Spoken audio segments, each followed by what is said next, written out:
starting up in a second. Y'all can go ahead and chat me your first and last name. Looks like most of you already have. But does anybody have any questions before we get started?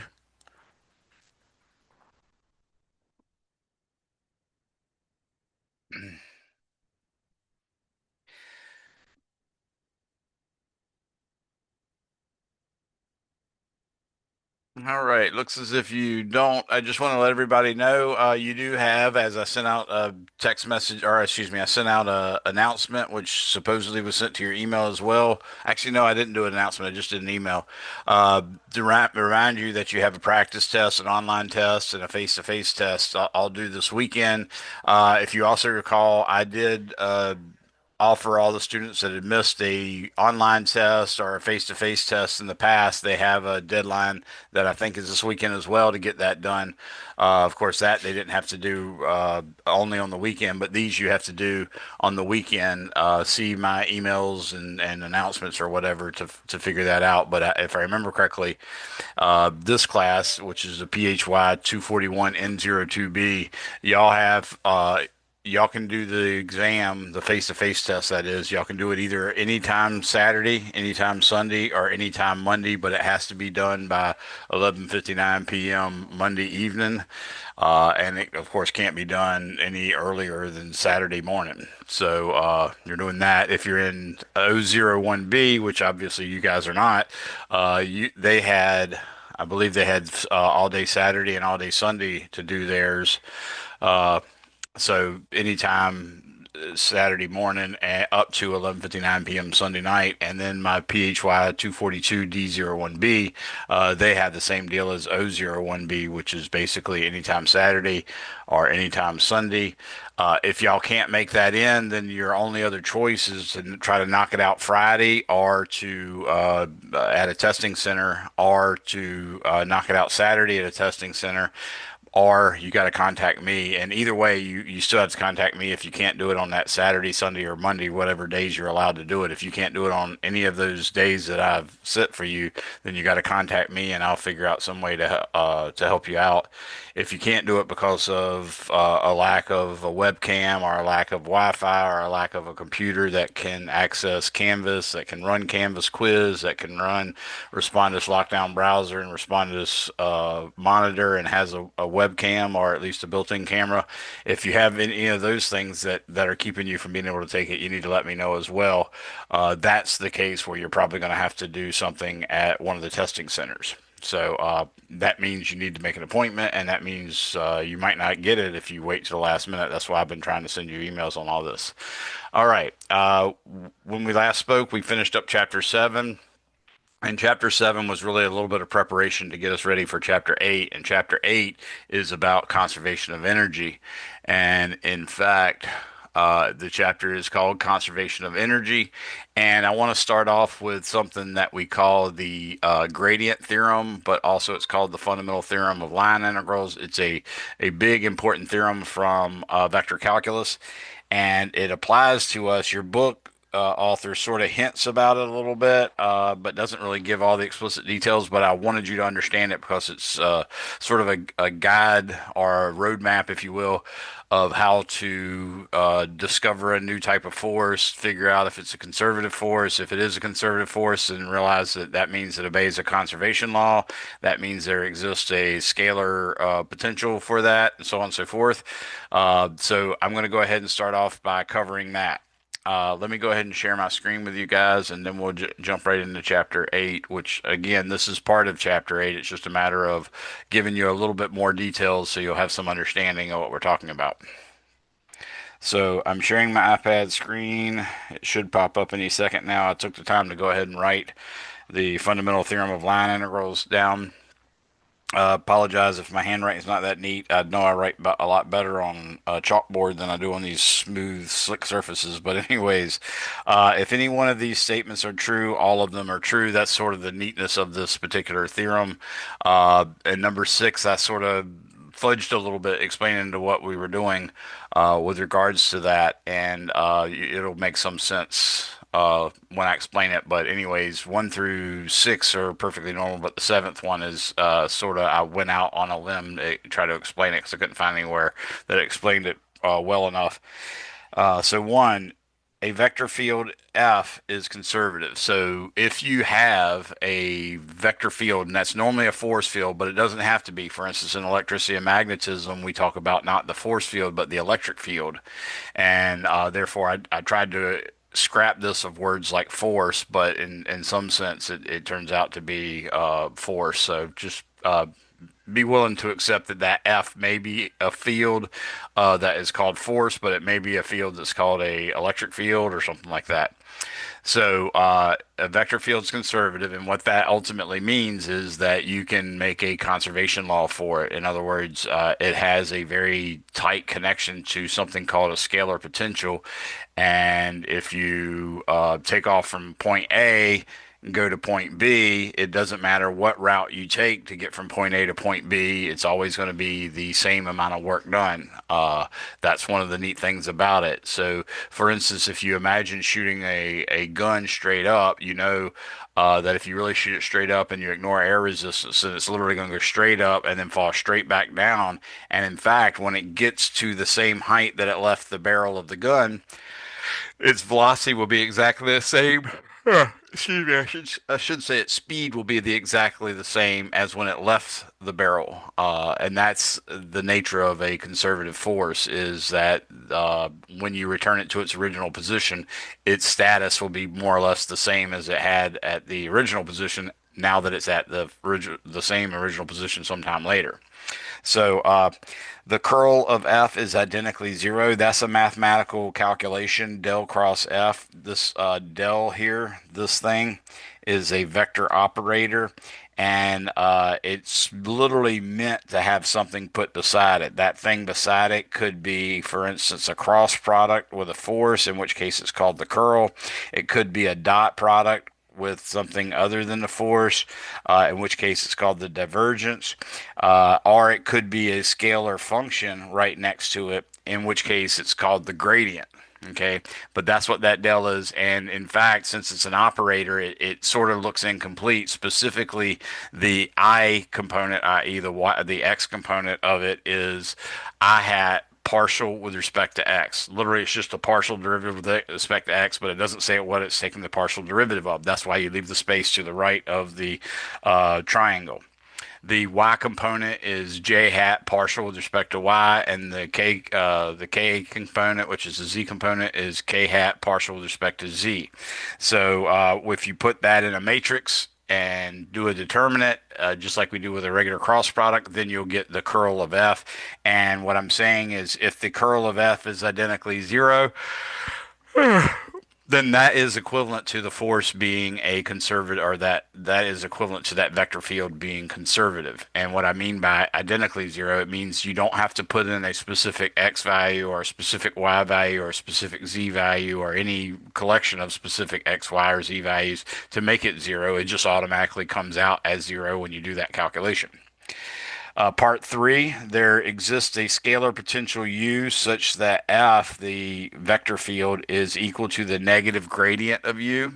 So there's the operator, that del operator again. This time you see it acting as a gradient, which is what it does when it acts on a scalar function. As I said, if you put it as a dot product on a vector field, then that makes what we call the divergence. And if you put it on a cross product of a vector field, then that's what we call the curl or the rotation. Number four, the work done by F, work equals the integral F dot dl from A to B, is simply the negative of the change in potential energy negative delta U. And then I write it out in equation form. What we're saying there is that is the actual prescription to go about once you find a force that you are confident is a conservative force. Yeah. Yeah. Then you can use the conservative force to calculate the work done in going from point A to point B, and then you can set that equal to the negative of the change in the negative of the change in the scalar potential that we learned about in section in part three there. And that's basically a way of figuring out what the scalar potential is, as I'll show you in a couple of seconds. Five, the work done in moving from A to B is independent of the path taken. As you can see in line four above, the work, which was the integral from a to b of f dot dl, turned out to be the integral from a to b, or the negative integral from a to b of the gradient u dot dl, and that ends up being a fundamental theorem of calculus application. So that you see when you take the actual integral of a gradient, you get u of a minus u of b. And that is the same thing as the negative of the change in u, which is supposed to be u of b minus u of a. That's why it's the negative. So when we say the work done in moving from A to B is independent of the path taken, you can see that it really only equals the difference of the two scalar potentials, the scalar potential at A and the scalar potential at B. So no matter what path you took to get from A to B, whether it go like this and then up, or it goes diagonally, or it goes up and then over, or some little squiggly line like that, all of that doesn't matter at all. It's just the result as the change in potential energy. Number six, the work done in any closed path is zero. And that just means, for instance, if you take the work done from A back to A again, then you're automatically going to get zero. Okay, and that's sort of like the same thing I said earlier when I talked about shooting a gun straight up. When it went up to its max height and comes back down, once it gets to the same height that it left the gun at that point it'll have the same speed as it did when it left the muzzle. And then finally, part seven, there exists a differential of u, an exact differential of u, du, and that's equal to the partial derivative of u with respect to x times dx, plus the partial derivative of u with respect to y times dy, plus the partial derivative of u with respect to z times dz. And of course, remember that those are the terms of the gradient of u, and the negative gradient of u is the force. So we can replace partial of u with respect to x by negative f sub x. And we can replace the partial of u with respect to y by negative f sub y, meaning, again, the y component of f. And we can replace the partial of u with respect to z with negative f sub z, which again is the negative of the z component of the force. This forms an exact differential equation. So what we mean by that, and you'll learn this when you take differential equations, basically what you would do is you had an equation like this. You'd normally see it's equal to zero, something like that. And then what you'd check is you'd see if the derivative of this, actually, let me use my highlighter or my laser pointer. If you took the derivative of this function with respect to y, and you took the derivative of this function with respect to x, if you got the same answer for both of those derivatives, then that would pass the test for being a conservative force, and therefore, or in this case, a conservative force. But in this case, also that would be the test for making an exact differential equation. And then there's a very specific process you'll learn in your differential equations class to make that. To be able to solve that integral. If it's not exactly it, there's still ways you can multiply it by some kind of function, and then that function will make it exact. That's another technique you'll learn in differential equations as well. So that's fundamental to all this, but the key parts that I wanted you to know is just I wanted you to learn that all of this falls out of the fact that a force might be conservative. And not only that, I wanted you to know specifically the prescription in item 4, where it says the work done is simply the negative of the change in potential energy, because that's what we're going to use to calculate what potential energy is. So, with that being said, I'm going to go on to chapter 8 and start doing examples. And I'm going to write it down what I call the conservation of energy equation, which is a little different from what your book uses, but it'll make some sense. But the sections in this chapter are 8.1 conservative and non-conservative forces, 8.2 potential energy, 8.3 mechanical energy and its conservation, 8.4 problem solving using conservation of mechanical energy, 8.5 the law of conservation of energy, 8.6 the energy conservation with dissipative forces solving problems, 8.7 gravitational potential energy and escape velocity, 8.8 is power, and 8.9 is potential energy diagram, stable and unstable equilibrium. 8.10 is an optional subsection, and it's called gravitational assist or gravitational slingshot. I highly recommend you read it, but I'm not going to test you on that material. I think it might occasionally appear to be questions in the practice test as well, but again, they will not appear in the actual test, so you shouldn't have to worry about that. But I just want to let you know that I've tried to get them all out, but they're not necessarily all out on the practice test banks. As always, you should have answered the chapter opening question and have that in the back of your mind as you proceed through the chapter. I'll first start off with conservative and non-conservative forces. It says we will find it important to categorize forces into two types, conservative and non-conservative. By definition, we call any force a conservative force if the work done by the force on an object moving from one point to another depends only on the initial and final positions of the object and is independent of the path, particular path taken. That's the definition of a conservative force according to your author. And of course, you might notice that that happens to correspond to line 5 from my theorem. The theorem that I wrote down. I shouldn't say my theorem. It's not like I discovered it or any of that kind of cool stuff or proved it. I did prove it, though, actually, in class. You sort of do that when you're running through electrodynamics and stuff. Now, with that in mind, they say we can give the definition of a conservative force in another completely equivalent way. A force is conservative if the net work done by the force on an object moving around a closed path is zero. So there's another way, and notice that corresponds specifically to item 6.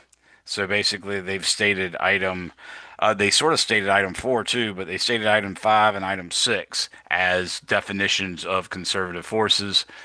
Uh, and that's basically it. I was trying to look and see if they did anything else. What we have for examples that we know of that are conservative forces are gravity, the elastic force, F equals kx, for instance, or F equals negative kx specifically. It really has to be that negative kx. Or the electric field is a conservative. Actually, the electric force is a conservative force, but we generally don't work with the electric force. We normally work with the electric field, and that turns out to be a conservative field as well. And then by doing that, instead of calculating the work, we normally calculate the change in potential energy by using the change in electric potential, which is a slightly different quantity than the change in potential energy. Potential energy is measured in joules, and electric potential is measured in volts, where a volt is 1 joule divided by a coulomb, where coulomb's unit of charge. So anyways, that's not something you need to know right now, but I just want to let you know that these three forces, the gravitational force, the Hooke's law force, and the electric force, are conservative forces. Non-conservative forces include friction, air resistance, tension in a cord, motor or rocket propulsion, or push or pull by a person. Those are in general not conservative forces. So, potential energy. And what we're going to introduce here is potential energy, and we use the symbol U for potential energy. In chapter 7, we discussed the energy associated with a moving object, which is called its kinetic energy, and we found that K is equal to 1/2 mv squared. But you can imagine, for instance, when I throw a pin up, it leaves my hand with some kinetic energy. And if we're thinking about energy being conserved, then you might think, okay, well, the thing's climbing, climbing, climbing, climbing, climbing, and then it reaches its max height. At that point, it has no velocity. So clearly the kinetic energy is zero.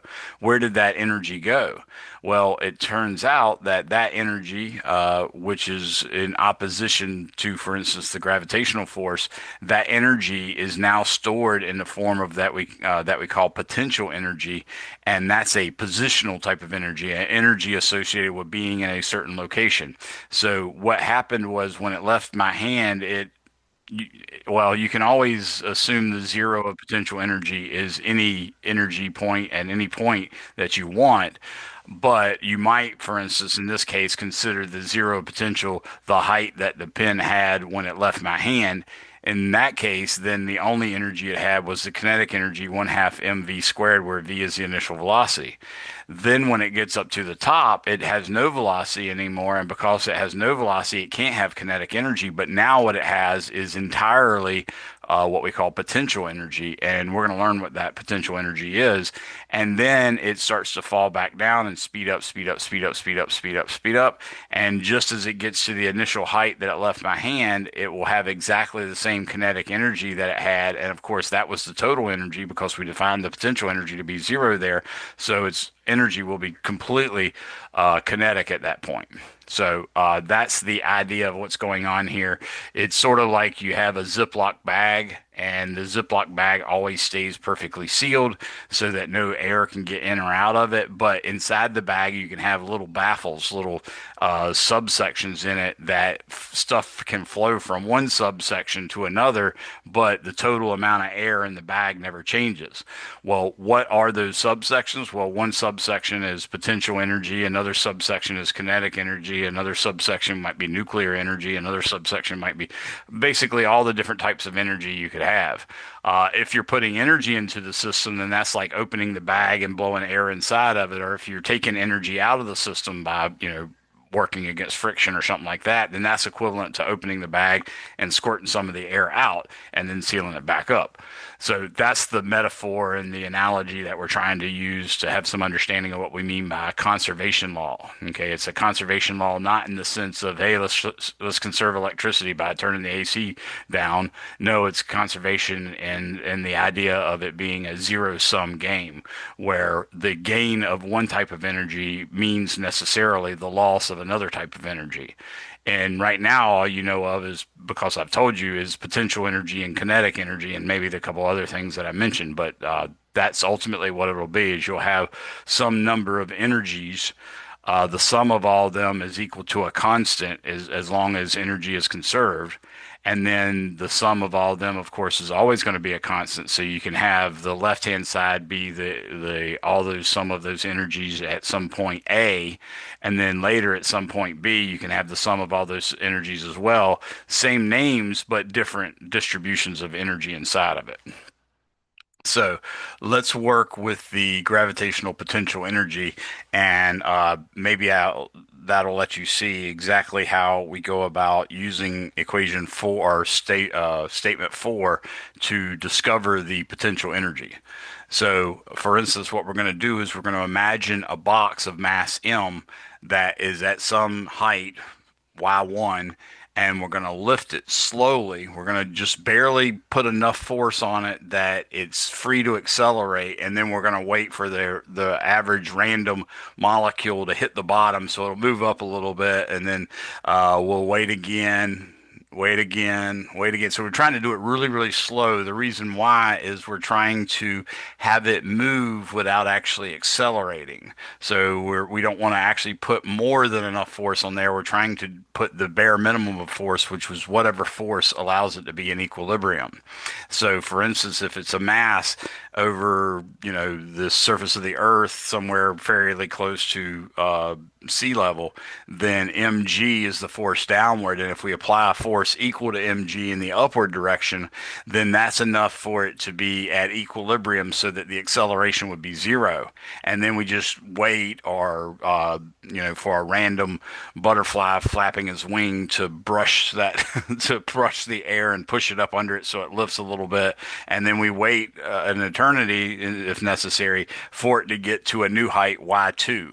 What we're going to do is calculate the work done by that specific gravity force in that specific action and use that to be equal to the negative change in potential energy, and that'll allow us to define a formula for the potential energy. So let me show you how that's done. So what we're imagining here is, here's a box of mass m, and the free body diagram for that looks something like this. And we'll say, for instance, right here, the particle is at, or the box, excuse me, is at y1, and then sometime later, the box will be at y2, like that. And actually, I meant to write that in black. So it's going to be at y2. That's what we're actually doing. As far as the free body diagram goes, that's just the object with the forces acting on it. So I wanted to not have you worry about it being at a wrong position Y or something like that. That's why I drew two separate diagrams. But in general, you might think of this as another coordinate system, and the force acting in the downward direction is mg, and then the external force, the force that you might apply, for instance, would be pointing up, and that force would be F external. So what we're going to try to do is apply F external just sufficiently large enough so that the acceleration is equal to zero, and then we're just going to wait over time, and it's slowly going to move up from y1 to y2. So what we do is calculate the work as follows. So the work, and let me write out up front, the change in potential energy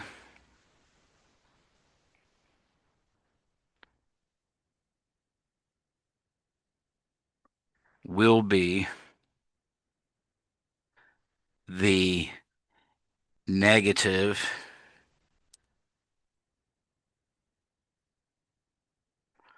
of the work done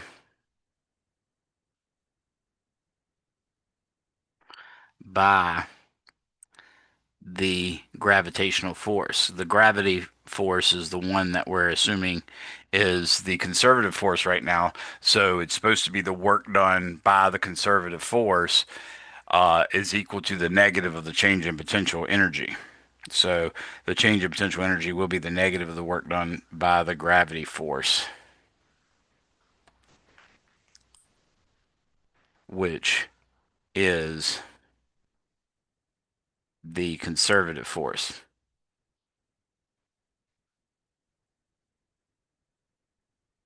Okay. So that's how we're supposed to do it. Now we're going to set it up and say the work done by the gravity force by mg is of course equal to the integral from y1 to y2 of, now what we have is a force acting on it. That force points in the negative direction. Therefore it is negative mg, and that points in the j hat direction. And remember, work, what we're using here is work is equal to the integral of f dot dl. That's the line integral slash path integral work formula that we learned last time. So the f part is negative mg j hat. And now we're going to dot product that with a dl, and the dl in this case happens to be pointing in the y direction because we're going to actually use the dl to indicate the direction of integration. So I'm going to call dl specifically dy j hat. And by doing that, then I'm just supposed to put the limits of integration from small y to large y, which is what we were doing already. So in this case, you actually do the same thing twice. It's just both of them are both the way they're supposed to be.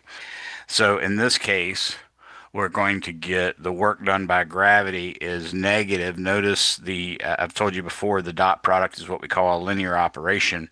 So I can go ahead and pull out all the scalars. And in fact, let me not pull them negative out in front. Let me go ahead and take another step to show you what's going on here. So this is going to be negative times mg times dy. That's me pulling all the scalars out in front, and then all I have left is j hat dot j hat, and of course we learned that a dot b is the magnitude of a times the magnitude of b times the cosine of the angle between them. So this becomes 1 times cosine 0 degrees, which of course is 1. So that part is done, and of course the integral of negative mg dy is just the negative mg times the integral of dy, which is just y, and then we evaluate it at y2 and then subtract from it the evaluation of it at y1. So what we're going to get is negative mg times y2 minus y1, oops, minus y1, and that is the actual negative of the change in potential energy. So we say now we've done the work, and according to the theorem, this is supposed to be equal to the negative of the change in potential energy, which is delta U. So if you want to consider that, then what we have to consider is negative U final minus U initial, that's what the negative of the change of potential energy is equal to negative mg y2, and then negative times the negative inside is positive mg y1. So if we wanted to get rid of that negative, we could both multiply both sides by a negative 1, because whatever you do to one side, as long as you do it to the other, it should be fine, except for division and multiplication by 0, which is problematic. When we do that, we're going to now get u final minus u initial is equal to, now we've multiplied all this by a negative, so we're going to get, in fact, a mg y2 minus m G y1, and what we see is that u is a function of y is just equal to mgy, and that's our derivation of what the potential energy is. So this is the process that you go through if you have a candidate conservative force. You calculate the work done by that force in moving it from one place to another, and that work is the negative of the change in potential energy. And then you look at your results and figure out, okay, well, what must my function be? In this case, it turned out that our function was m times g times y. And as I said, it turns out that you can put the zero of potential energy anywhere you want, because it turns out the real thing that we normally measure is a force, and a force is a derivative of the potential energy. And of course, if you add a constant to a scalar function and then take the derivative, the constant didn't change the derivative at all. So that's why you can pretty much add any arbitrary constant to a potential energy function, and it still be the potential energy function. So now we have the potential energy for gravity, and this is specifically for gravity near the Earth's surface. So as long as we're well under a fraction of the radius of the Earth away from the surface of the Earth, meaning we're only like 1/1000th of the distance of the radius of the Earth from the surface of the Earth, then you can probably use mgy for your potential energy function. But if you start to get a distance above the surface of the Earth that's comparable to the radius of the Earth, then you're going to have to use a more advanced version that we'll cover later.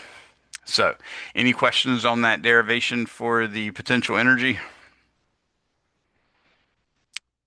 So that's our potential energy for gravity, at least near the Earth's surface. Specifically, the potential energy due to gravity is just m times g times y. And what you call the origin of the y coordinate system is completely irrelevant. For instance, we'll do some problems where you're doing roller coasters and stuff like that. And one person might choose the highest ground level near the actual roller coaster as y equals 0, whereas another person might choose the lowest point on the actual roller coaster as y equals 0, and they'll both get the same answers. When you ask for how fast is it going at a certain point and stuff like that, you'll still get the same answers, because ultimately it always depends on a difference in potential energies more so than what the actual potential energy is. The potential energy is almost always arbitrary. It's just a matter of the change in potential energy is what is really relevant, because that change in potential energy can be equivalent to, for instance, the change in kinetic energy, which would be how fast it's or how much it's sped up or something like that. Any questions on that? All right, let's look at example 8.1 to give you some idea what we're talking about here. So example 8.1, it says specifically potential energy changes for a roller coaster. A 1,000 kilogram roller coaster moves from point 1 to point 2 and then to point 3. A, what is the gravitational potential energy at points 2 and 3 relative to point 1? That is, take y equals 0 at point 1. B, what is the change in potential energy when the car goes from point 2 to point 3? And then C, repeat parts A and B, but take the reference point y equals 0 to be the point to be at point 3. So let me draw this roller coaster real quick just to give you an idea what we're talking about. So we're imagining that it has a level spot, and then it ramps up to some max height, and then it drops down to some minimum height, and then it has a level spot again. We're calling this height 1, we're calling this height 2, and we're calling this height 3. And what we know from the diagram is the difference in height between 1 and 2 is 10.0 meters. I'm adding an extra digit, so it'll have 3 sig figs like I always do. And then the change in height from 2 to 3, or excuse me, from 1 to 3 is 15.0 meters like that. And they're telling us to make y point upward. Okay. And again, what we have is the mass is equal to 1,000 kilograms. And I've just done that to make sure I have, in this case, 4 sig figs. And for part A, we want to know what is the gravitational potential energy at points 2 and 3. So U at 2 equals question mark, and U at 3 equals question mark, and we'll say relative to 1. That's part A. Part B, what is the change in potential energy when the car goes from point 2 to point 3? So we want delta U 2 to 3, which means U at 3 minus U at 2. And again, we're still doing relative to point 1.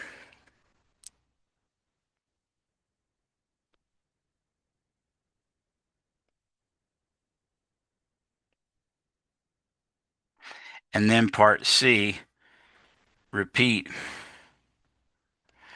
relative to point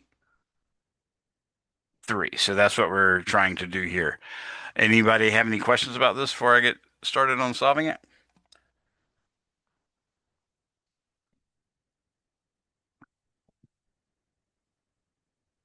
All right. So for part A, we're saying y at 1 is equal to 0, and u of y is equal to mgy.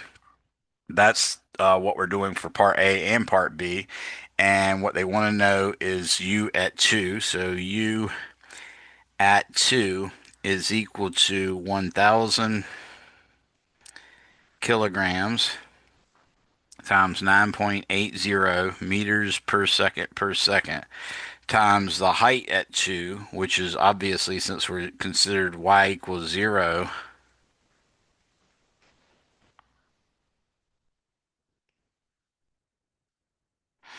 since we're considering that y equals 0, the height is clearly 10 meters.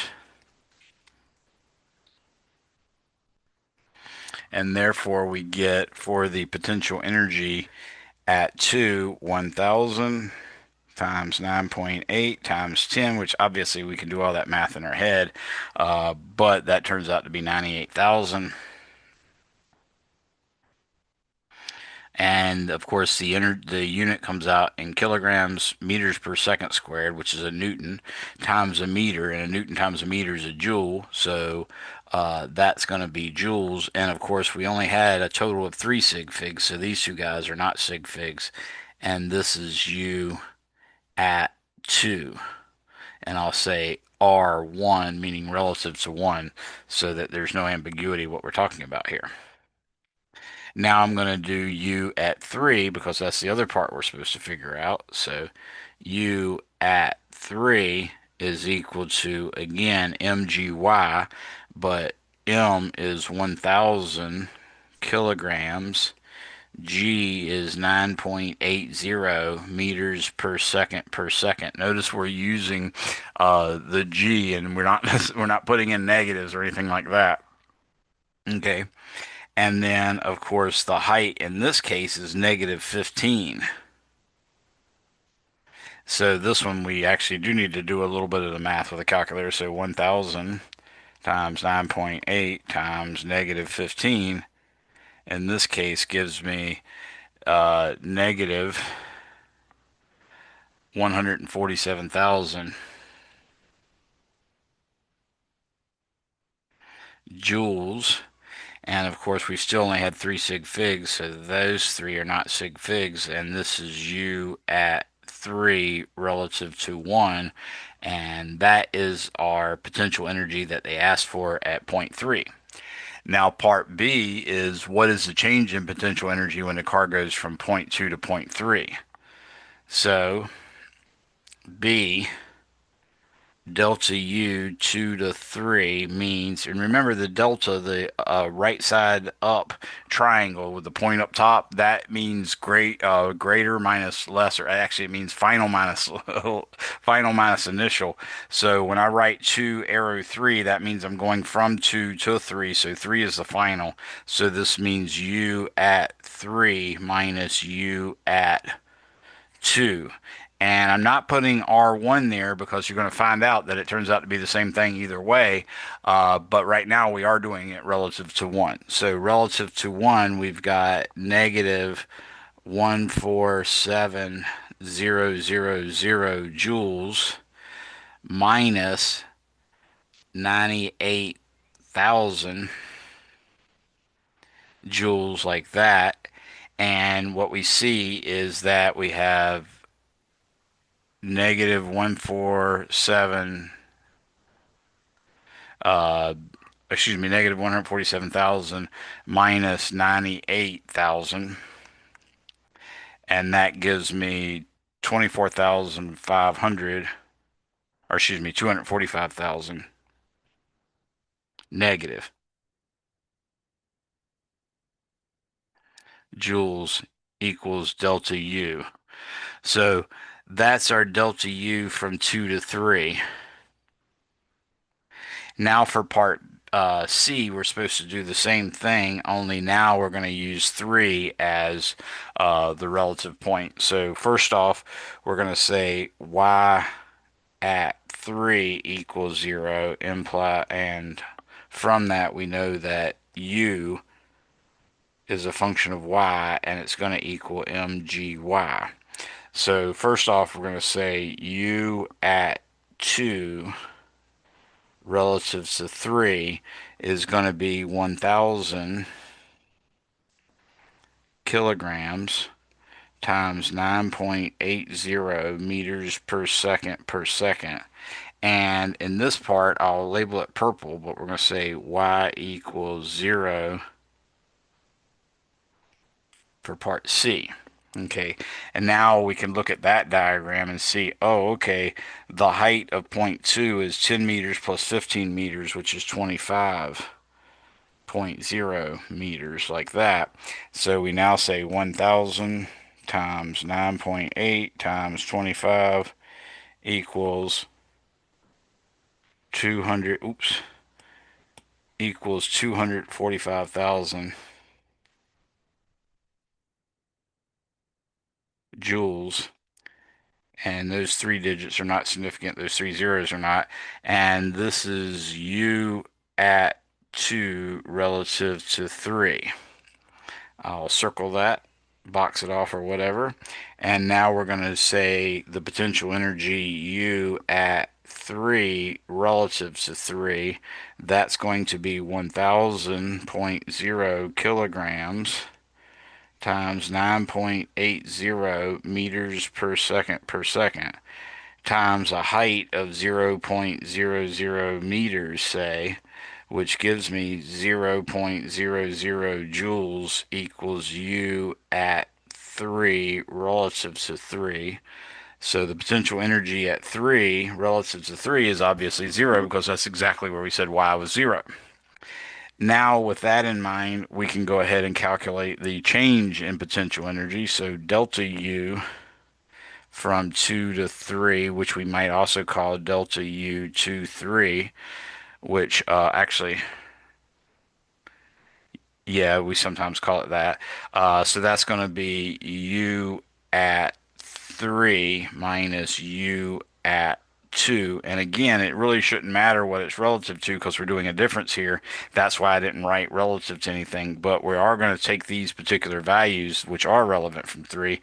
So we know the the value at 3 is 0, so 0.00 joules, minus the value at 2, which is the value at 2 is 245,000 joules, and of course 0 minus 245,000 is negative 245,000 joules, which equals delta U 2 to 3. So you can see that in this case, we use two different y equals 0 positions, and from those two y equals 0 positions, we got distinctly different potential energies at points, but the change in potential energy between any 2 points was the same no matter what. So, for instance, when we used relative to 1, we got negative 245,000 joules is the change in potential energy, but when we did relative to 3, we also got negative 245,000 joules. Anybody have any questions on that?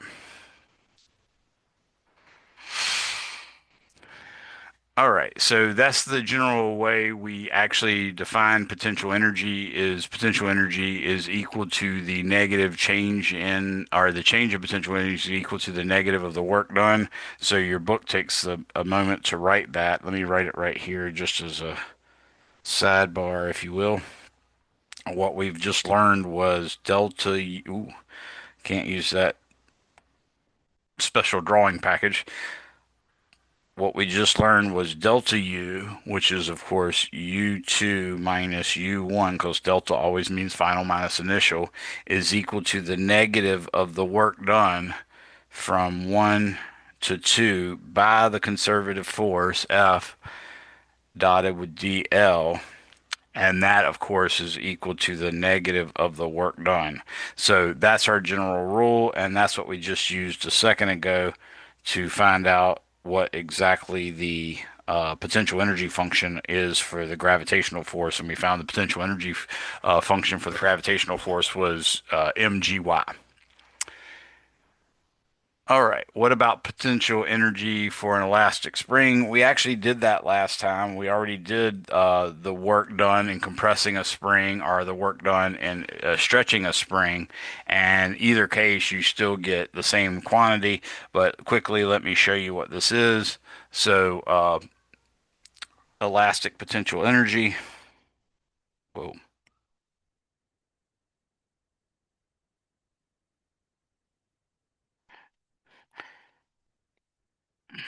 whoa,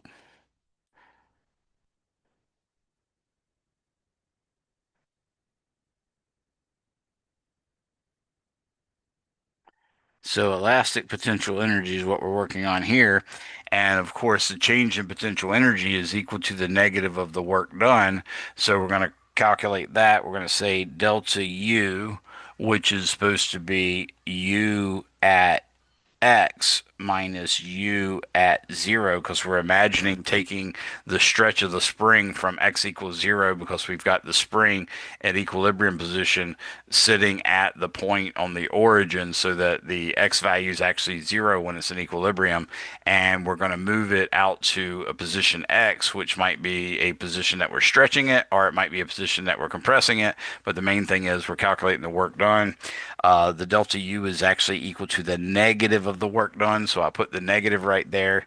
This is going to be the integral from 1 to 2 of, in this case, it's Hooke's spring law force dotted with dl. And in this case, of course, we got the negative, and we're going to integrate from x equals 0, that's the initial, to x equals x, that's the final. And the force we're actually going to apply in this case is we're going to actually push the spring in a distance x. So we're actually going to be compressing it, if you will. So that force, or actually I should say, no, it's not that we're pushing it in. It's the Newton, or the Hooke's law, which says the force is equal to negative k times x. So that's the negative kx. Sorry about that. And now that happens to be in the I hat direction, and then we dot it with dx, which also points in the I hat direction. And we're actually going to be integrating from x equals 0 to x. So the dl should point in the positive direction if we want to indicate it with that, and then the limits of integration should go from 0 to x because that's the default when you chose dl to point in the direction of integration. Or if we chose to use the limits of integration to show the direction of integration, we're integrating from x equals 0 to x equals x, and then we put dl in the positive coordinate direction because that's the default, which is dx I hat. So you see that no matter which way we do it, we still got the same result. This is why I kept telling you that that the actual direction doesn't matter on this. So, anyways, we now have negative times a negative, and the k comes out front. So we're going to get the integral from 0 to x of kx dx I hat dot I hat, which of course is just 1. And the integral of kx dx is 1 half kx squared.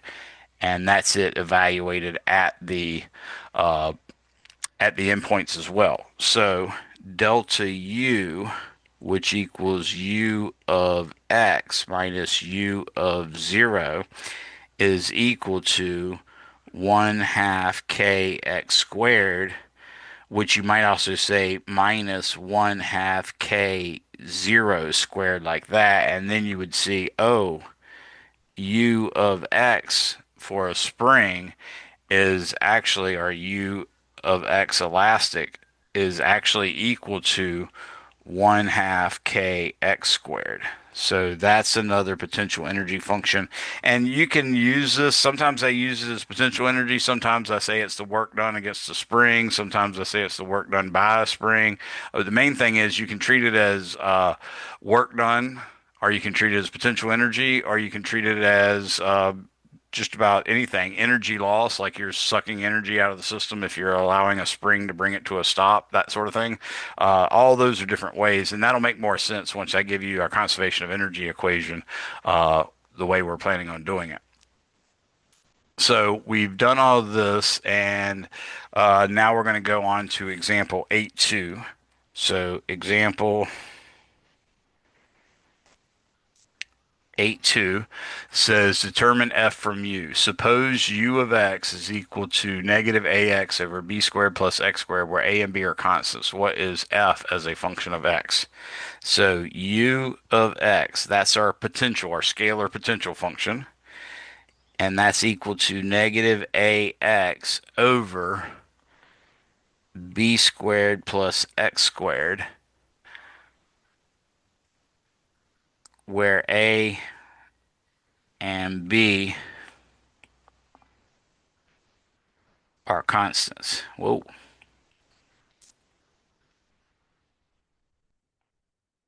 Okay.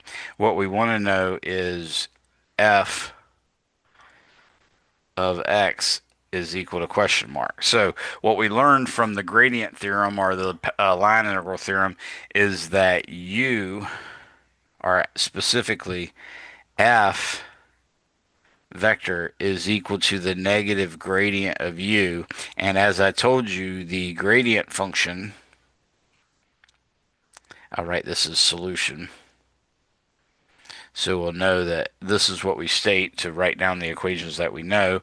The gradient function, by the way, is equal to I hat partial with respect to x plus j hat partial with respect to y plus k hat partial with respect to z. Notice it is an operator, like I told you, so it's meant to have a little space left to its right, say right here, because you've got to have something to the right of it. That thing that to the right of it could be a cross for a cross product, could be a dot for a dot product, or it could be a scalar function like we have here. So when I say f is equal to the negative gradient of u, that is equivalent to saying negative partial of u with respect to x times I hat minus partial of u with respect to y times j hat minus partial of u with respect to z k hat, but this case the function only has a x variable, so we need not worry about that. What I'm going to do is go ahead and calculate the partial of u with respect to x as follows. Partial of u with respect to x is equal to the partial with respect to x of negative ax times. Now, this is where I don't use the quotient rule. I don't commit that to memory or anything like that. I can derive it if I need to. I usually just always use the product rule because it makes more sense and makes a little easier to deal with rather than having to have the square and all that good stuff. So what I do is I write negative ax and then I write the denominator b squared plus x squared, but I write it to the negative 1 power so that multiplication is between negative ax and b squared plus x squared to the negative 1 power. So now that I take the derivative, I just use the product rule, which is the partial of ax with respect to x, all of that times b squared plus x squared to the negative 1 power, and then plus negative ax, but now I take the partial with respect to x of b squared plus x squared to the negative 1 power. So when I do that, I get the partial derivative of ax with respect to x is just a. So that's going to become, in the first case, a over b squared plus x squared. That's for the first term. And then for the second term, I'm going to have negative a times x times. Now, the derivative of anything raised to the negative 1 power is negative 1 times that same thing, which is b squared plus x squared raised to the negative 2 power, because you subtract 1 and negative 1 minus 1 is negative 2. But now you got to use the chain rule, which allows us to take the derivative of the b squared plus x squared with respect to x, and in that case that's 2 x. The derivative of b squared plus x squared is 2x. So now we can see that the negative ax and the negative 1 make it positive. So now we're going to have a over b squared plus x squared for the first term. And for the second term, we're going to have ax squared, or yeah, the 2 is actually there. So we're going to have 2a x squared over b squared plus x squared to the 2 power. Obviously, a least common denominator would be helpful, and in that case, I'm going to multiply the top and bottom by b squared plus x squared of the first fraction. So that's going to be a times b squared plus x squared over b squared plus x squared plus 2ax squared over b squared plus x squared. Now we can make it a lot simpler. It's going to be ab squared plus ax squared plus 2ax squared. All of that's going to be over b squared plus x squared to the 2 power. Now we can see that we have 2ax squared plus ax squared gives us 3ax squared. So we can write this as 3ax squared. I guess there's probably another way we could do it too. Let's see. I don't know. Anybody see any mistakes or anything I made? I just want to double check, make sure I haven't made any careless mistakes. The function was negative ax over b squared plus x squared. I got that. I got that. I'm checking my derivatives. This looks good. Derivative of ax is just a. Did that. Derivative, in that case, it's a negative ax, and the derivative of this would be negative 1 times that. That's b squared. Okay, so this is 2ax squared. Okay. All right, so maybe that might be a better way of looking at it. I'm trying to figure out where this 2x came from because I'm looking at, actually just looked at the answer the book has, and I have a 2 in there that I'm not seeing in theirs. Let me see. I thought that 2 would go away. Let's see. 2x, 2ax, and then, oh, ab squared plus ax squared, that works, plus 2ax squared. That works as 3ax squared. B squared. Yeah, I don't see what's going on here. It's a over b squared minus ax over.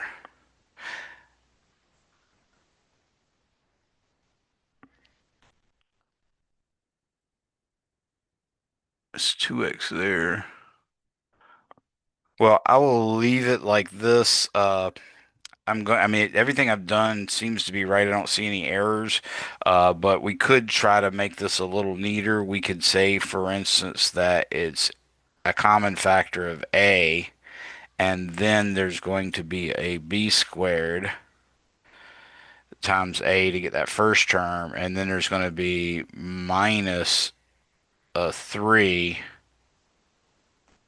squared to get that second term, and then all of that would be over b squared plus x squared to the 2 power, and that would mean f sub x, the f component of the x component of f, would be the negative of all that. So we'd write it as a times 3x squared minus b over b squared plus x squared to the 2 power.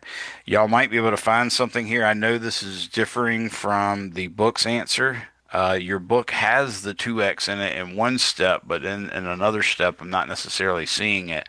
So I'm trying to make sense of what happened to theirs. I just don't see it, but there might be some way I could simplify it to make it what the book it has. But either way, this is sufficient. Actually, by flipping the signs or by flipping the subtraction, I don't need this negative in front of it anymore. So let me take that negative off. I either needed to write it as is with a negative sign in front of it, or I had to write it like it is written now in the red box. But either of that would be acceptable. Anybody have any questions on that? So hopefully now you've seen a little bit more of what the uh, gradient theorem was trying to tell us. It tells us all this stuff is true. Now we're going to talk about mechanical energy and its conservation. I'm going to tell you mechanical energy and its conservation as done by the author is this. So mechanical energy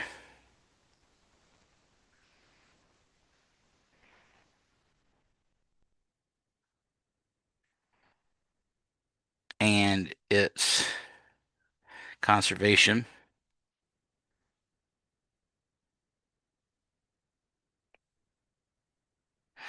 Now, what this could be, and this is what your book author uses. You could say basically that the potential energy plus the kinetic energy is equal to a constant. That's one version of conservation of energy. But you could also do that by saying U initial plus K initial is equal to U final plus K final.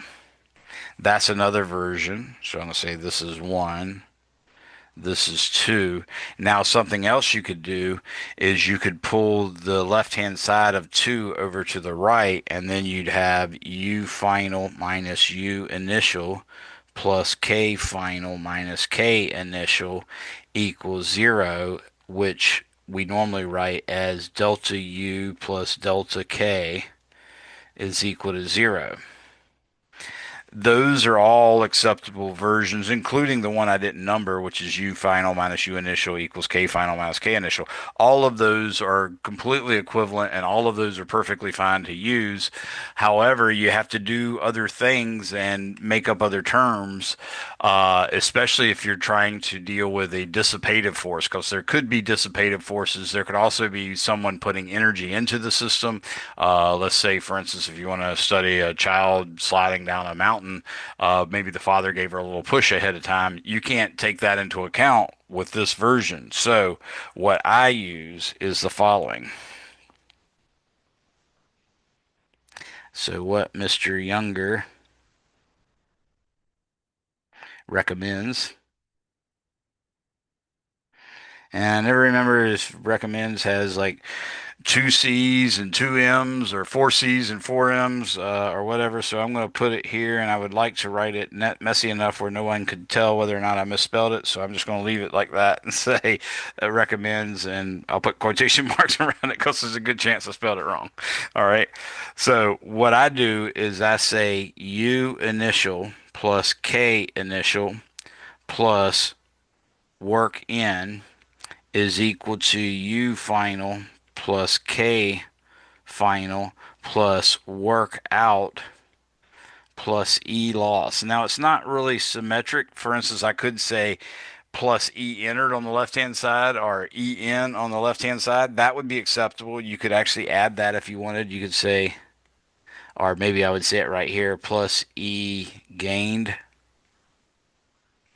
So you could put that in this little spot if you wanted to, and then it would be more symmetric. But I've generally just used the seven terms that you see there in purple, and that's generally what I use. You're welcome to use this form, the blue forms, or this purple form with the blue form added. Doesn't matter. The main thing is you want to count every type of energy exactly once, and you don't want to leave out any energies, and you don't want to count any energy twice. Okay. So, for instance, there happens to be potential energy, there happens to be kinetic energy resulting from something moving to the left, but there's also going to turn out to be kinetic energy as a result of something rotating about its center, and there's also going to be kinetic energy due to something rotating about another axis and stuff like that. So each of these terms could actually have various number of terms under them. And what you say is E loss, another person might call work out, and what I say is work in, another person might say is E gained or something like that. That's all acceptable, as long as you're using the energies exactly once and obviously not repeating them. The big thing here is unless you use the very special, which we haven't derived yet, potential energy function for gravity that has a built-in negative sign, you've got to work really hard to make sure none of these terms come out to be negative. So you're never going to say, this is going to be negative or whatever. You're actually going to always take the positive value of them. So let me explain this via application to a specific problem. So I'm going to start off right here. Let's take this equation. I'm going to draw a problem. This is a made up example.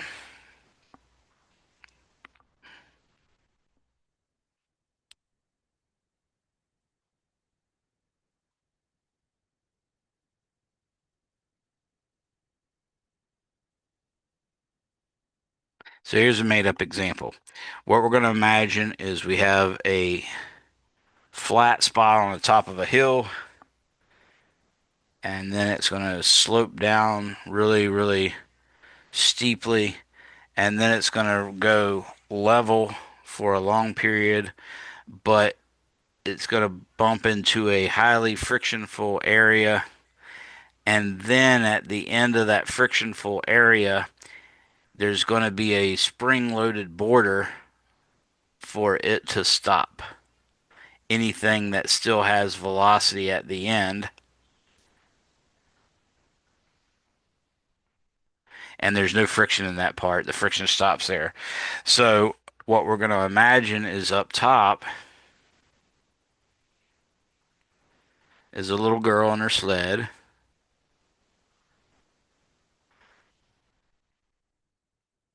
She of course has a nice little ponytail, and then her father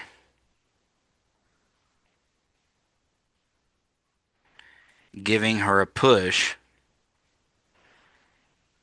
F equals 100.0 newtons for 3.00 meters. The mass of her and her sled, which may or may not be needed, is M equals 75.0 kilograms. We're also going to say that the height from here to here is H equals 200 meters. we're going to say that the coefficient of friction here, kinetic, is 0.400, and that this distance from here to here is, let's say, 40.0 meters. Okay. And the spring constant that we have for the spring is K equals 10 to the, or let's say 10,000 point newtons per meter. Okay. Now, what is the question? A, how fast is she going just before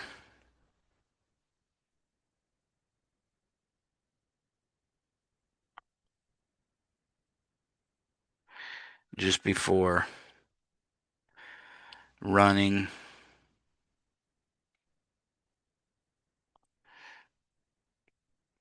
into the friction part?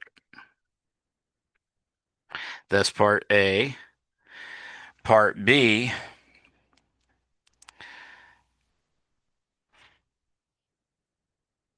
does she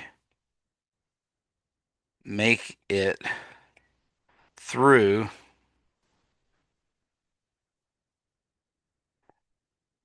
the 40-meter frictionful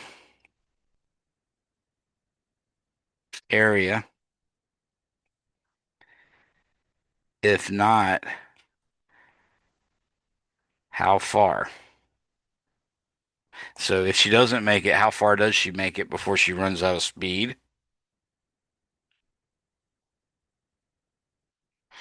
And then part C, if she makes it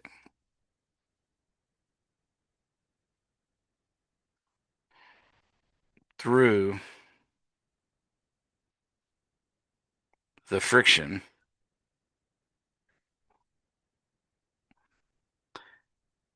how far does she compress the spring? So that's what we're going to ask here. And I'm going to use solution U initial plus K initial plus work in is equal to U final plus K final plus work out plus E loss. Okay. Now, in this, we can obviously treat the work that the father does as work put in. But if you had chosen to write E gained, you could also calculate that work and say that was an amount of energy gained by the system, and you could use that instead, in which case you'd say the work in was zero.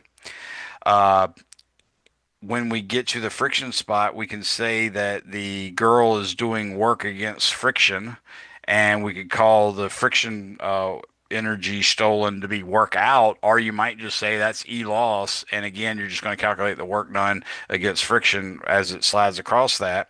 And then if you actually make it past the frictionful area and she actually hits the spring-loaded bumper system or whatever, then you might consider that to be work out because you're compressing a spring, but you also might consider it a change of potential energy because, like you just saw earlier, we actually derived the potential energy for an elastic system and found that U is equal to 1/2 kx squared. But that could be considered work or it could be considered E loss. All of those are perfectly fine. There's nothing wrong in doing any of that. It's just a matter of what your preference is and making sure you don't accidentally count the same thing twice and you don't accidentally leave anything out. So let's start off with part A. Part A, I'm going to say U initial is equal to what was her mass? 75.0 kilograms times 9.80 meters per second. I'll probably put the units in this first time and then stop from there on out. And then the height, of course, is 200 meters. So that's work in, or excuse me, that's her potential energy initially. Now we're saying that, in fact, the father started pushing when the girl had zero kinetic energy. So the initial kinetic energy is zero. That's why I wrote the zero there. And then the work in is what the father did. And I showed that the force was horizontal, which is the same direction it's going. So work in this case is just force times distance. They're parallel. You don't even have to have the cosine theta. So in this case, we're going to say 100.0 newtons times the distance, which is 3.00 meters. And that's the left-hand side. The right hand side, we're going to choose, since we chose the height to be 200 meters, we already chose y equals zero to be that height. So the potential energy final is zero. And I'm just talking about for this area right here. We're not even considering whether we're hitting here or not. We're just wanting to figure out what the velocity is here. So the final kinetic energy is going to be 1/2 75.0 kilograms times V final squared. And then work out is going to be zero because we haven't done any work against friction or compressing a spring. And E loss is going to be zero for the same reason. So that's basically it.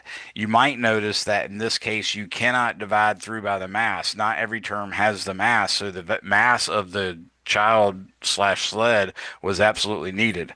Now we're going to go ahead and calculate these terms. So 75 times 9.8 times 200 gives me 147,000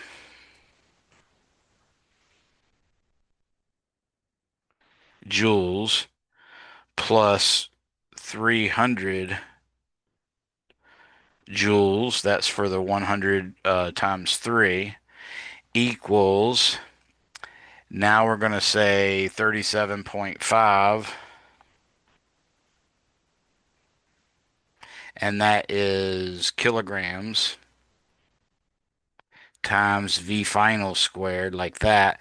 And now we can use these numbers to go ahead and figure out what V final is. And we get V final is equal to, I take the 147,000, I add 300 to it, which is not a significant amount, but it's still added. So now instead of 147,000, I have 147,300. Now I'm going to divide that by 75 divided by 2, which is supposed to be 37.5, because 35 is half of 70, and then half of 5 is 2.5, so 37.5. So I take the 147,300 and divide it by 37.5, and that gives me 39,280. So 39,280 joules per kilogram. And remember, a kilogram, or excuse me, remember a joule is a Newton meter, and a Newton meter is a kilogram meter squared per second squared. So if we divide a joule by a kilogram, we're just left with meters squared per second squared, so that the velocity comes out after you take the square root to be the meters per second. So now I'm going to take the square root of this number, and that gives me 22.67, or excuse me, 62.67 meters per second is her final velocity. And we really only had three sig figs there. Uh, Yeah, three sig figs. So this one and this one wasn't a sig fig. So this seven's not a sig fig. So she's going 62, about 63 meters per second. That's pretty darn fast. We're talking 150 miles per hour, somewhere around there. So little danger. I put my daughter in here, but we're going to go on. Now for part B, we want to say, does she make it through the 40-meter friction full area? Well, for part B, oops. Go back to blue. For part B, what we have is the work, or actually I should say the work out, or E loss. I'm going to call it the E loss. E loss is equal to the friction force times the distance. And of course, it's level ground, so the friction force is the coefficient of friction times the normal force. But since the ground is level, the normal force is just going to be the weight, mg. So I'm going to get mu k mg times d, where d is the distance she makes it. So what we have is the left-hand side of the energy equation is 147,300 joules, and technically that three is not a sig fig, so that's the whole initial energy. And what we try to do is see how big of a D would that have to be in order for it to use up the whole 147,300. And doing that, we could say mu k, which is 0.400 times 75.0 kilograms times 9.80 meters per second times D is equal to 147,300 joules. And in that case, we'd find D would be 147,300 divided by parenthesis zero point 0.4 times 75 times 9.8 times, oh, that's it. I was just say times one. That'll work. So basically, I'm taking the 147,300 and dividing it by zero point 0.4 times 75 times 9.8. And that gives me, in fact, 510 meters. Or excuse me, 501 point 0 meters. So we can tell that clearly the frictionful area was not long enough to bring her to a stop. So in fact, she's going to make it the whole distance. So the answer for part B is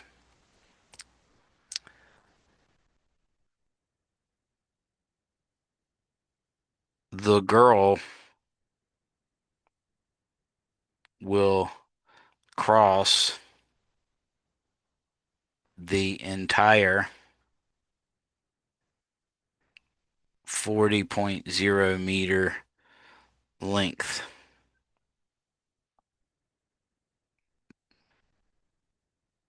So that's our answer to part B. Now, I could have asked, how fast would she be going at that point, and that's worthwhile. So I'll do it right now. How fast will she be going when leaving the friction area?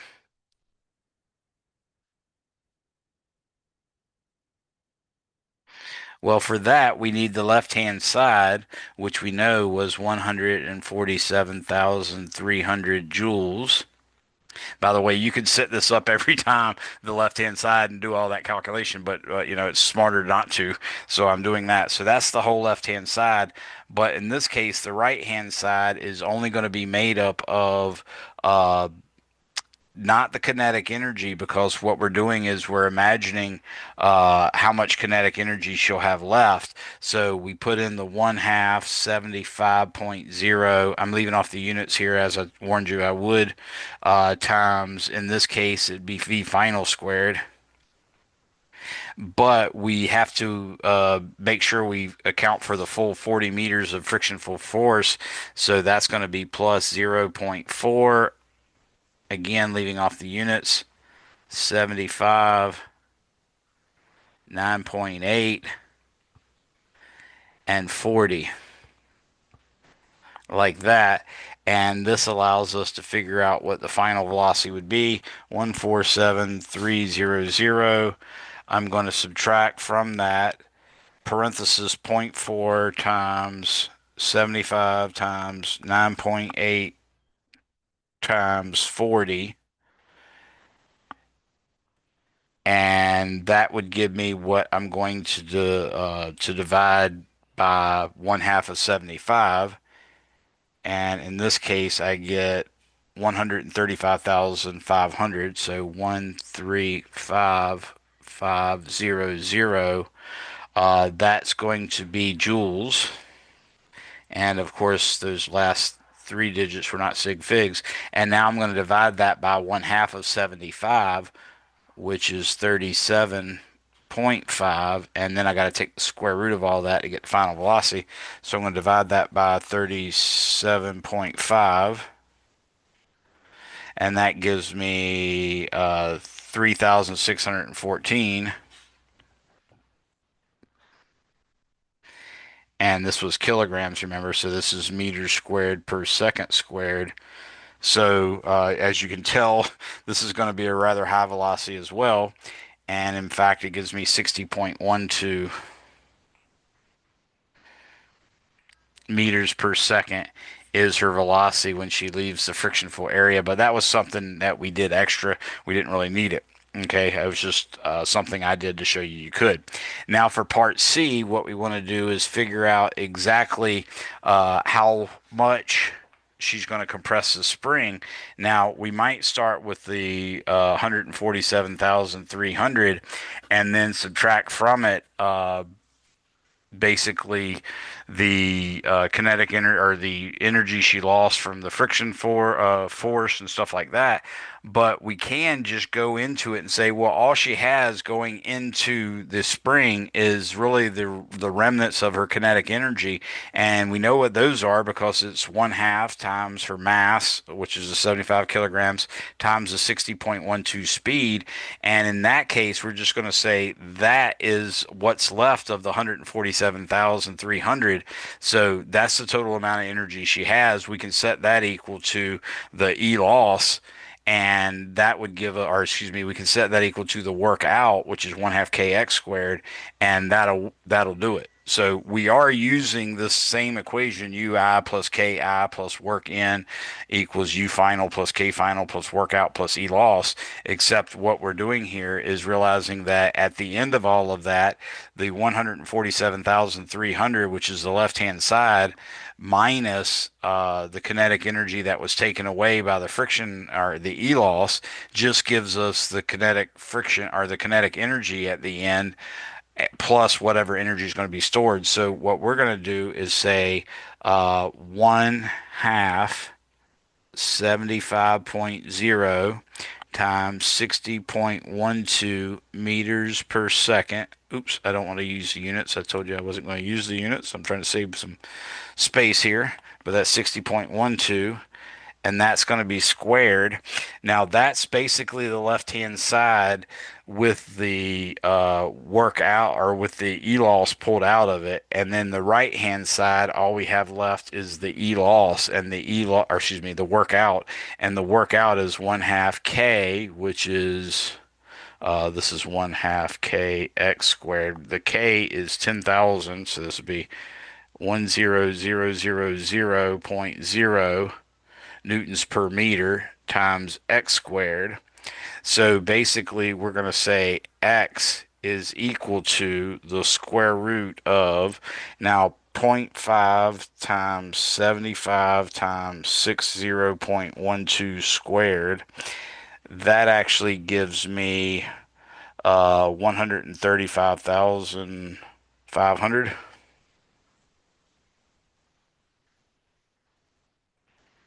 joules. And then we're going to divide that by 5,000 because half of 10,000 is 5,000. Well,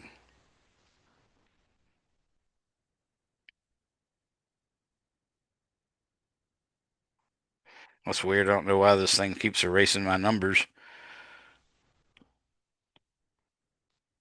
It's like it doesn't like me writing there.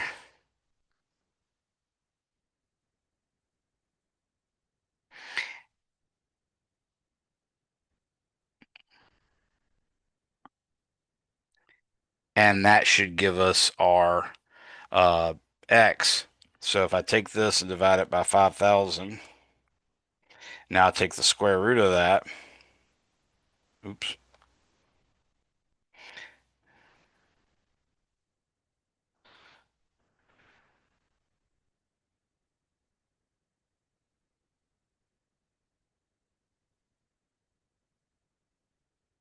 So taking the square root, I get 5.207 meters.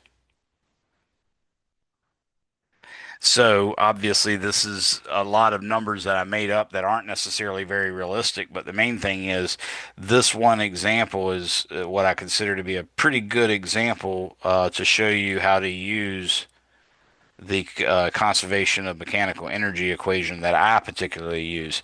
I want to make sure you guys see that this is 5,000 down here. I don't know what kind of weird technical crap's going on that keeps making it into 500 or whatever, but it doesn't like me writing there. And even when I write, it changes the. See, it just did it again. That's so weird. It's like a bitmap is on top of it or something. But anyways, hopefully that shows you how to solve conservation of energy problems. And this actually gives you sort of the whole rundown of all the possible ways you can solve conservation of energy problems, not only because I introduced you to the other versions of conservation of energy, U plus K equals a constant, UI plus KI equals U final plus K final, delta U plus delta K equals zero, and then my version, and I showed you a way that you could use each term. So hopefully that's sufficient enough to get you started on your homeworks. Beyond this, your book talks about conservation of energy, how to solve those problems. I'm going to skip examples 8.3. I need to go to getting you up to speed to understand power so that you can at least start on that. And I'll finish a couple of these examples later, or you can just use, in case I don't, because I might not, I don't necessarily have extra time, but we are running pretty close. We got 40 minutes left, excuse me, 20 minutes left. Yeah, 20 minutes left. Sorry, I was just afraid that last night I ran it till 7:40 and I felt bad. But anyways, we're gonna skip over 8.3 through 8.7, 8.8, all these different ones, which are really good. 8.9, that's another good one. All of these examples are really good, but I need to show you not the conservation of energy more, but I need to show you your book does a version of dissipative forces version. Again, it's somewhat like mine, but not exactly the same. I think it's a little too generic. So up through 811 are some more examples.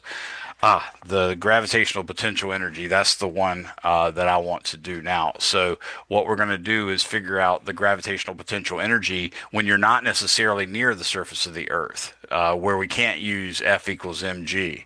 We're specifically going to use, let's say, gravitational potential energy.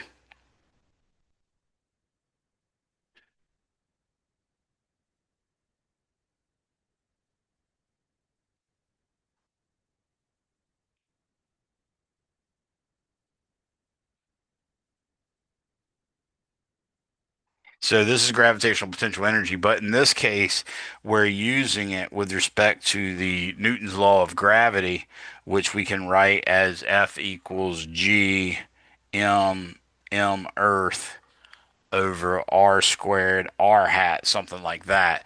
That's what we're looking for here. And as always, the way we calculate potential energy is the negative of the work done is the change of potential energy. So work is equal to, we want the negative of the work. The negative of the work is equal to the negative integral of F dot dl. What we're going to imagine doing here is imagine moving away from the Earth from some position 1 to some other position 2. So we could imagine drawing the Earth like this, and we could imagine that, for instance,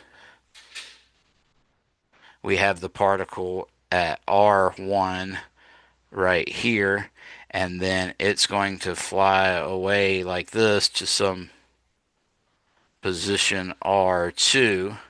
So this is location 2, this is location 1, and when we do that, what we see is that each point along this line will have a gravitational force pulling right back to the center of the Earth, and meanwhile our little differential line element will be tangential to the path that we follow. So this is DL, something like that.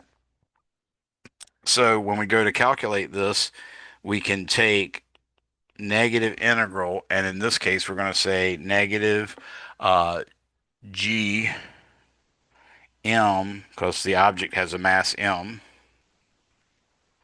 and the Earth, of course, has a mass m sub e. So I'm going to say m sub e here. Integral of, now all we have is the r hat dotted with dl over r squared. Now the dl is that little itty bitty bit, and of course the r hat points the opposite direction as does the gravity.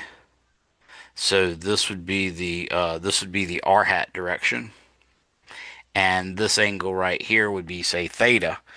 And the more important thing is we're going to get r dot dl, and the dl is going to be r hat, or the r hat, or r hat dot dl is going to be 1 times dl times the cosine of the angle with theta. And that's not necessarily going to be that big of a deal, but what we end up getting is negative gm rdl is equal to, oops, switch colors, is equal to negative g m m e times the integral from r1 to r2 of dr over r squared. And of course, the integral of r to the negative 2 is negative 1 over r to the 2. So that's going to be negative of a negative, which is positive. So that's g m m e over, actually, I shouldn't say over. Let me draw this on another line. In this case, it's going to be positive G M M E, and then that's going to be times 1 over R2 minus 1 over R1. So if you want to figure out how much work that is, you can see that the work, or the negative of the work, is a positive GM M over, or times 1 over R2 minus 1 over R1.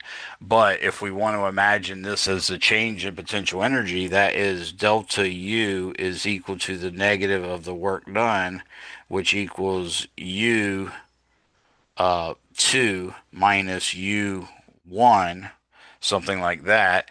And that is equal to, because of this, we can, well, I don't really like the way I copied what the book is doing, and I don't like what the book is doing at all.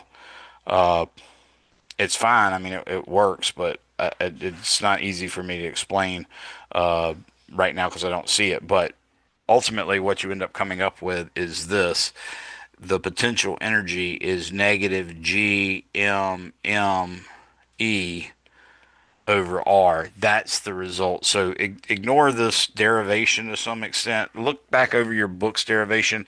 Don't pay any attention to my deriving this, because I was trying to follow along and just use what the book had rather than do it the way I normally do it, and that was just a really bad choice.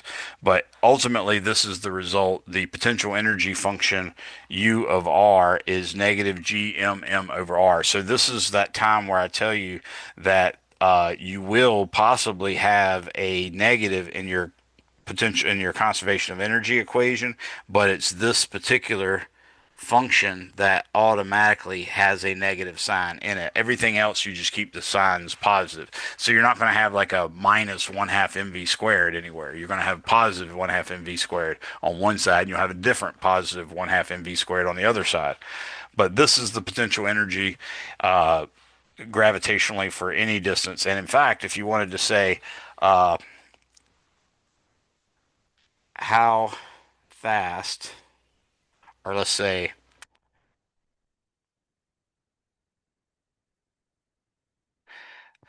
I want to say something else. Let's say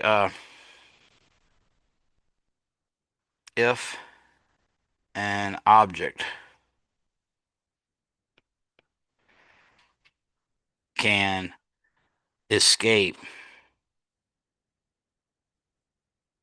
from the surface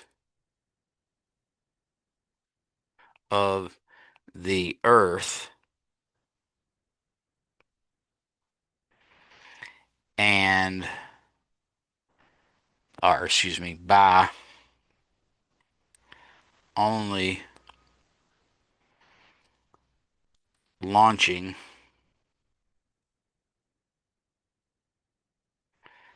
at v equals c, the speed of light.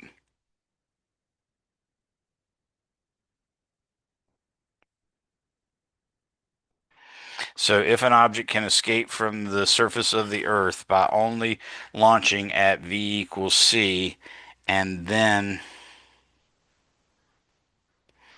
just coming to a stop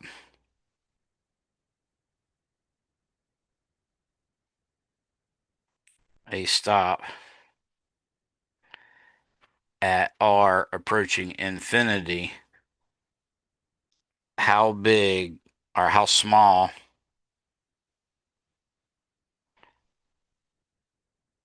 must the Earth's radius be?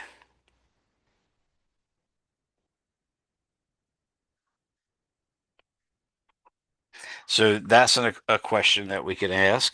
And in fact, it's a very instructive and intentional question. It's specifically the idea of a black hole. The idea of a black hole is a gravitational well that is so strong that you can only escape it by traveling at the speed of light, or more specifically, not even light can escape it. So if we imagine that Earth was just on the cusp of becoming that strong of a black hole, then we would say an object traveling at the speed of light could just barely get away and reach out at infinity. What would the radius of the Earth be at that point? And it turns out to give us exactly the right formula that general relativity gives us, even though we're not using general relativity. So let me show you how you're going to do this from a conservation of energy standpoint. We're going to say solution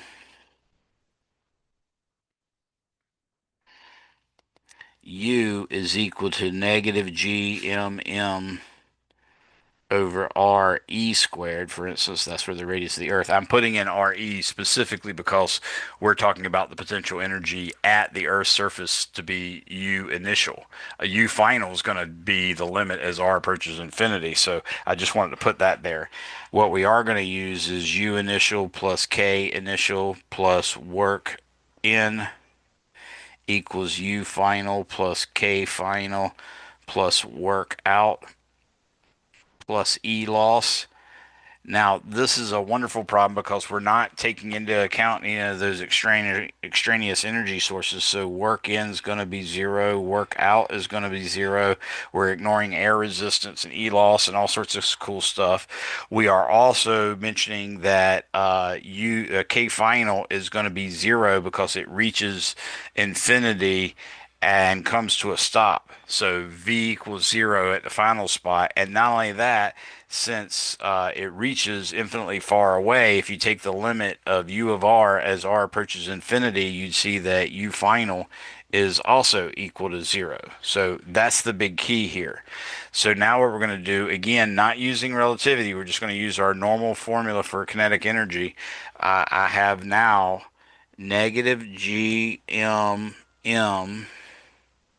over the radius of the Earth, and that's not supposed to be squared. I don't know why I put squared in either one of them. Let me erase it real quick. It's just supposed to be that.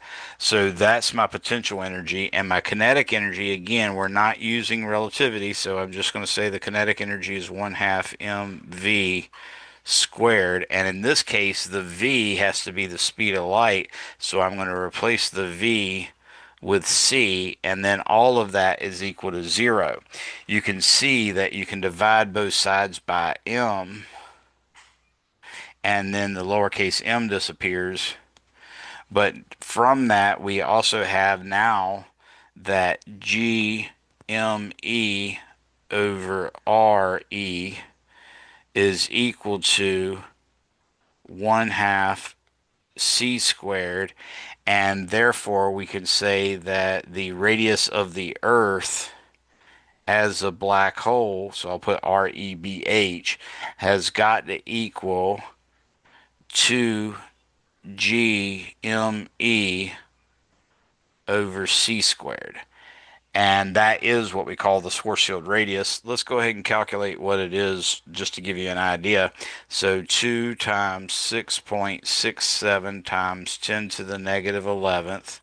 That's Newton meters squared per kilogram squared times the mass of the Earth, which is 5.98 times 10 to the 24th kilograms.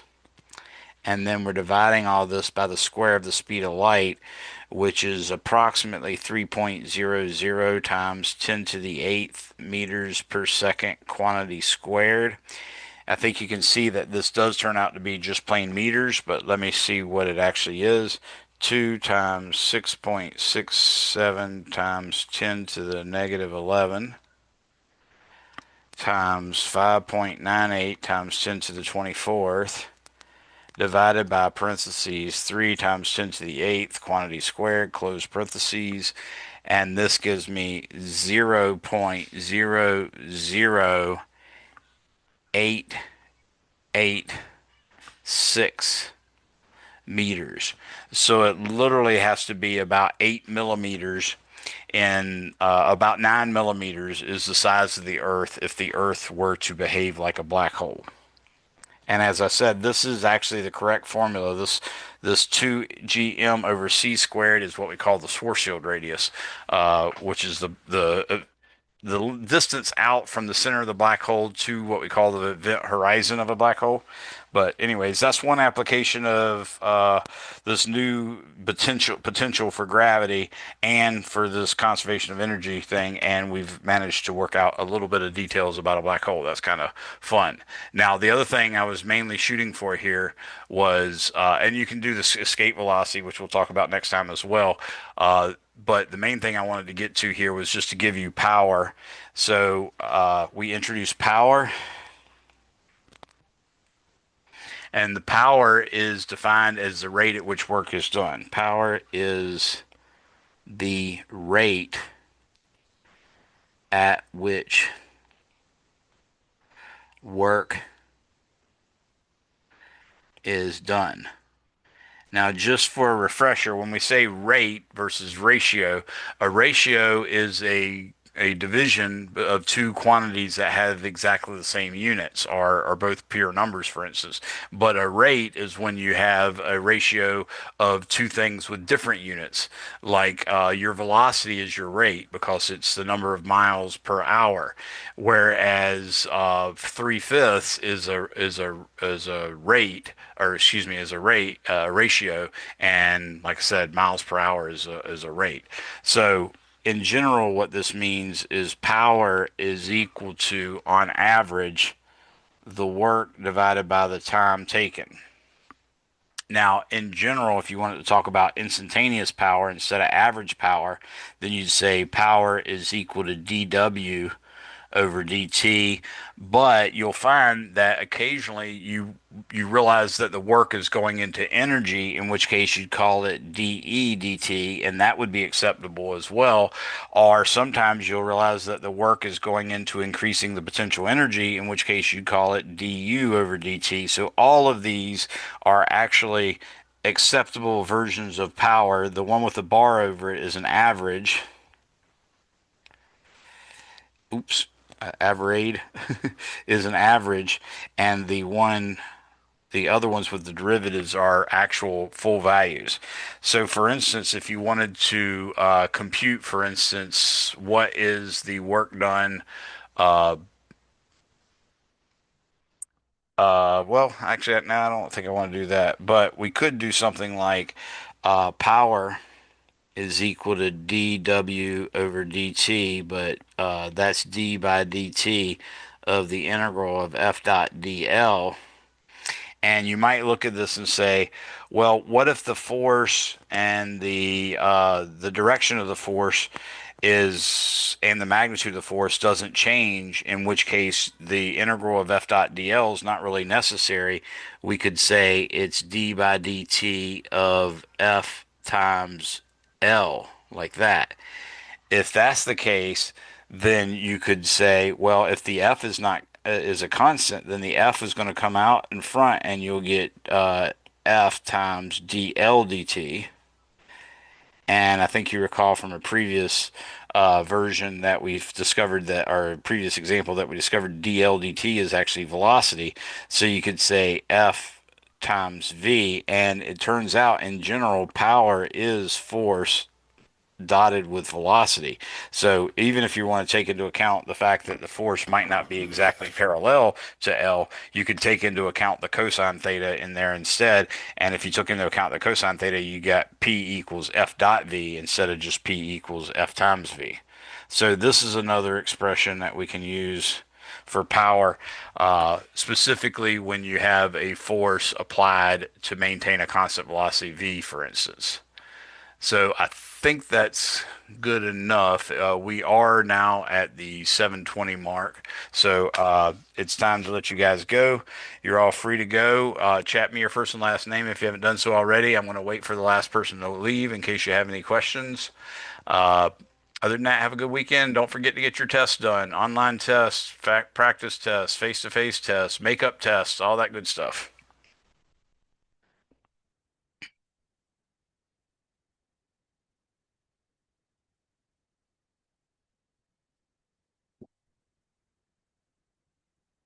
Kelton or Brendan, do you have any questions?